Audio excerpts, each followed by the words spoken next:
I've heard and seen people saying something along the lines of the new Fed chair only has one vote.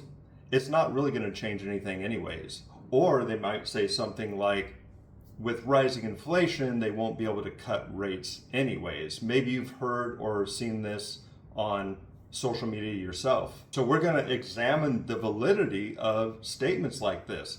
I'm just going to give you the facts and you can make your own decision and come to your own conclusion. But first, I want to overview the Federal Reserve System and the FOMC and how the FOMC operates and how it comes up with their fiscal policy.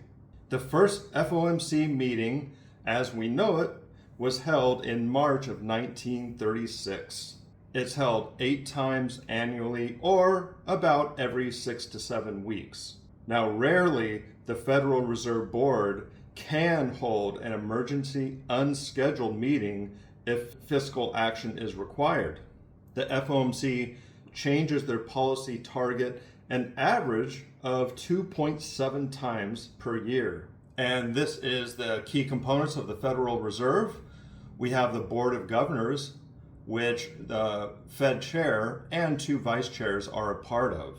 And they have permanent voting status as members of the board.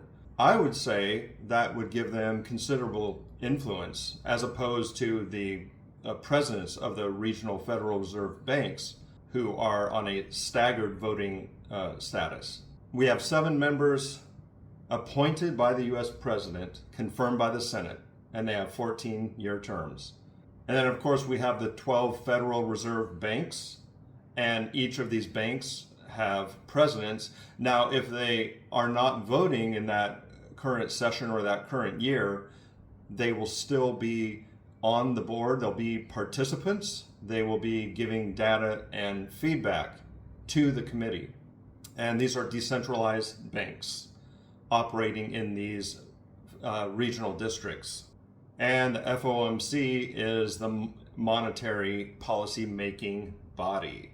Also, there is the New York Fed president. The president of the New York Bank always has permanent voting status also, which makes sense. It's the financial center of the country. And again, there are 4 rotating voters in the Reserve Bank presidents. And we can see a map here. This is the regional map. And we could see how the country is broken into these regions, each with a main Federal Reserve Bank with a president operating in that bank. What you really want to keep in mind with the way this regional map is zoned is each of these zones are really their own unique economy. So in the West, you have big tech. In the Rust Belt, you have industry. The Northeast is varied. You have finance, pharmaceuticals, education. And with these different regions, you can have, again, different economies. And that's why the presidents who are overseeing these regions can provide valuable insight so they can get a more comprehensive overview of how the economy is running, not just in the country, but in these individual zones. And then they aggregate everything together and review it as a committee. The FOMC policies hinges on inflation, but also employment data and overall economic stability. So to give you some insight into this, let's look at some heat maps. So you could see there may be an inflation rate that is ascribed to the whole country. However, as you can see with this inflation heat map, all of those regions can have different inflation rates. That's why it's important to break this down and look at everything, all these different regions, and see what the inflation is in these different regions. And that's why it's so key for these presidents to disseminate this information to the committee. And then we have U.S. unemployment. As you can see, it varies according to these different regions and these different local economies. And then we have the GDP. So you may have a rising GDP in the South, but in the mountain states or the plains, you might have a declining GDP. So all of this has to be taken into account. So here is a list of the recent Fed cuts and the range, because they're really trying to set a federal rate or range. They call it a target range. But they make these cuts in increments, and it's typically 25 basis points. And you can see here in September, you had a 50 basis point cut. Here is a chart of the recent rate hikes that the FOMC has implemented. Fun fact, the largest Fed rate cut was 100 basis points, or 1%, occurring twice, once in March 2020 and once in December 2008. Now, the unconfirmed new Fed chair is Kevin Warsh, who is a former governor. One of the criticisms that has come against Kevin Warsh is that he may be politically influenced, and maybe you're of that opinion. Now, historically, Kevin Warsh has been hawkish, described as hawkish. Yet he's adapted a more dovish stance recently to provide for more AI-driven growth. Here you can see the makeup of the current FOMC and whether they are hawkish or dovish. But again, this can change over time. Now, the current inflation is 3.30%. It's slightly above average. The average is usually 3.27%. And currently the range, or the target range that is set for short-term interest rates is 3.5 to 3.75. Now, this is projected to be closer to 3 in the future. And typically the Federal Reserve target inflation rate is 2%. And currently it's obviously above 2%, and a target federal interest rate, for example, 3%, would be realized by gradual cuts over time. Even though we have a general inflation target of around 2%, some Fed chairs have higher inflation tolerance. And here are some key factors when looking at cutting rates when there is inflation increases. Weakening employment. If unemployment rises, the Fed may prioritize supporting the labor market over perfect inflation management.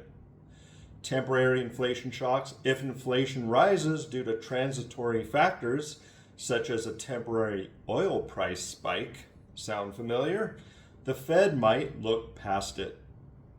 Financial stability concerns. If high rates threaten to cause a significant economic downturn or instability, they may cut rates anyways. So again, going back to the consensus is reached via data and projections given by these regional presidents. One of the things they use is a fan chart. You can see in this fan chart that there is a median range on inflation. However, they review historical errors that occurred, and they have a 70% confidence interval. So you see this blue area that fans out outside of the median. And in this way, they can make a projection of where the actual inflation may land. So there's all of this feedback that's given to the committee from these regional Federal Reserve banks.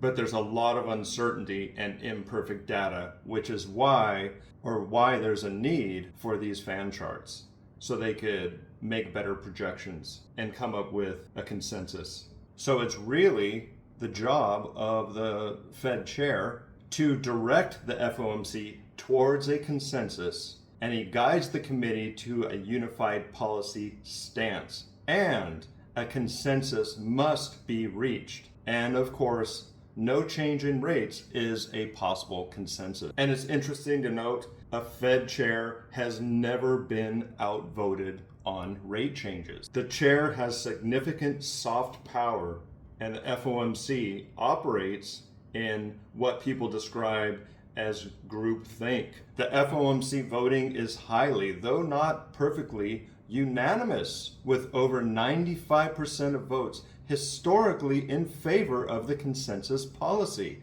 While most meetings yield a unanimous vote, dissenting ones, usually from regional Fed presidents, have appeared more frequently recently, indicating deeper debates. However, dissent is rare because it is seen as a move of last resort. So you can see that the Federal Reserve Chair has a lot of influence over what the consensus is and what the final decision is when it comes to Fed rate cuts or no changes to the target range or to rate hikes. So along with these various things that they look at, inflation, jobs report, GDP growth, they also look at housing demand and consumer spending. So really, what they're trying to do is they're trying to set a short-term interest rate and then influence really consumer spending. They're trying to influence consumers and change the decisions that businesses and households make. They want to promote maximum employment and stable prices. So it starts out with a monetary decision. Are they going to keep rates the same? Are they going to change rates? And it kind of makes this chain reaction. And then it affects the current short-term interest rates, which then could affect and influence other interest rates that they don't necessarily set themselves. And then that in turn affects the overall economy. And really what they're trying to do is stabilize prices and improve the economy. You should be keenly interested in the new Fed chair and the policy the FOMC sets. If you're like me and you're an investor, this affects all risk-on assets, not just the stock market. It affects Bitcoin and yes, even global markets and the strength of the US dollar.